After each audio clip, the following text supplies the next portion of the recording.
ಇನ್ನು ರಾಜ್ಯದಲ್ಲಿ ಎಸ್ಐಆರ್ ಬಗ್ಗೆ ನಮಗೆಲ್ಲರಿಗೂ ಕೂಡ ಅನುಮಾನ ವ್ಯಕ್ತವಾಗ್ತಾ ಇದೆ.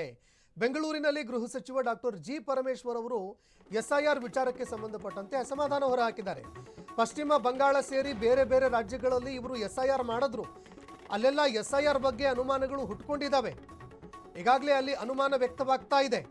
ಕೆಲವರನ್ನ ಉದ್ದೇಶಪೂರ್ವಕವಾಗಿ ಲಿಸ್ಟ್ನಿಂದ ಹೊರಹಾಕಿದ್ದಾರೆ.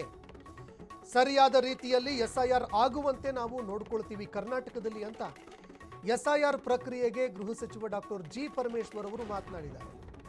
ಬೇರೆ ರಾಜ್ಯದಲ್ಲಿ ಆದಂತೆ ಆಗುವಂತಿಲ್ಲ, ನಮ್ಮ ರಾಜ್ಯದಲ್ಲಿ ಸರಿಯಾಗಿ ಆಗುವಂತೆ ನಾವು ನೋಡ್ಕೊಳ್ತೀವಿ ಅಂತ ಪರಮೇಶ್ವರ್ ಮಾತನಾಡಿದ್ದಾರೆ. ಎಸ್ಐಆರ್ ಬಗ್ಗೆ ನಮಗೆಲ್ಲರಿಗೂ ಕೂಡ ಅನುಮಾನಗಳಿದ್ದಾವೆ. ಅದು ವೆಸ್ಟ್ ಬೆಂಗಾಲ್ನಲ್ಲಿರ್ಬೋದು, ಬೇರೆ ಬೇರೆ ರಾಜ್ಯದಲ್ಲಿರ್ಬೋದು, ಎಲ್ಲೆಲ್ಲಿ ಎಸ್ಐಆರ್ ಮಾಡಿದ್ದಾರೆ ಅಲ್ಲೆಲ್ಲ ಇವತ್ತು ಅನುಮಾನಗಳು ಹುಟ್ಕೊಂಡಿದ್ದಾವೆ. ಕೆಲವರನ್ನು ಉದ್ದೇಶಪೂರ್ವಕವಾಗಿ ವೋಟರ್ ಲಿಸ್ಟಿಂದ ತೆಗಿತಾ ಇದ್ದಾರೆ, ಕೆಲವರನ್ನು ಆ್ಯಡ್ ಮಾಡಿಕೊಳ್ತಿದ್ದಾರೆ.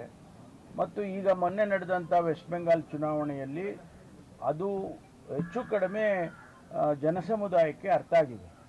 ಹಾಗಾಗಿ SIR ಬಗ್ಗೆ ನಮಗೂ ಕೂಡ ಅನುಮಾನ ಇದೆ. ಅದನ್ನು ಸರಿಯಾದ ರೀತಿಯಲ್ಲಿ ಮಾಡೋದಕ್ಕೆ ನಾವು ಎಲ್ಲರೂ ಎಚ್ಚರಿಕೆಯಿಂದ ನೋಡ್ಕೊಳ್ಳೋದಕ್ಕೆ ಪ್ರಯತ್ನ ಮಾಡ್ತೇವೆ. ಯಾಕೆಂದರೆ ಅವರು ನಾವು ಹೇಳಿದ ತಕ್ಷಣ ಅವರೇನು ನಿಲ್ಲಿಸೋದಿಲ್ಲ. ನಿಲ್ಲಿಸೋದಿದ್ದರೆ ಖಂಡಿತವಾಗಿ ನಾವು ವಿರೋಧ ಮಾಡೇ ಮಾಡ್ತೀವಿ. SIR